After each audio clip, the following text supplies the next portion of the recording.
So hello everyone, welcome to my channel. আজ একটা blog share করবো, বিশ্বকর্মা পুজো ব্লগ। সো ফার্স্টেই বলো তোমরা গপুর অঙ্গরাগটা কেমন লাগছে। সো আমার তো খুব ভালো লাগছে, দেখতেই পাচ্ছ, আর স্মাইল করছে, কি কিউট লাগছে। সো একটা ভাই এসেছিলো, চুপচাপ বসে থাকে আমি পুজো দিই যখন। তারপরে আমি গপুকে এখানে চান করে প্রিপারেশন নিচ্ছি। গপুকে এখানে জামাটা ছাড়িয়ে নিলাম।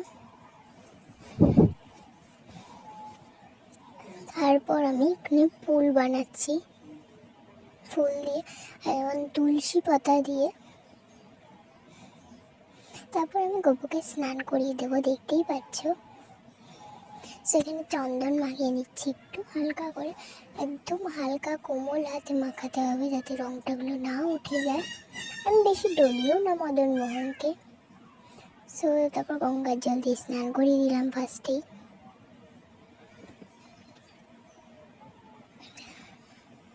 তো গঙ্গা জল দিয়ে স্নান করানোর পর এখন নর্মাল জল দিয়ে স্নান হবে।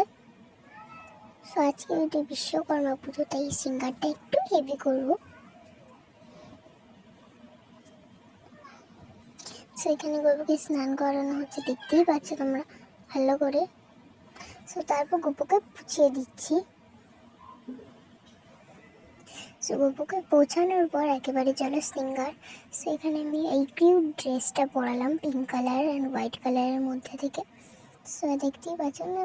তারপর এই জুয়েলারিটা পরালাম ম্যাচিং করে। তারপর চুল পরিয়ে দিলাম। চুল পরানোর পর মুকুটটা পরিয়ে গপুকে কানের পরিয়ে দিচ্ছি এখানে। দেখতে পাচ্ছ কত কিউট লাগছে। সো তারপর ময়ূরের পালক দিয়ে সিংহাসনে বসিয়ে দিয়েছি। সো এখানে দেখতেই পাচ্ছ গপু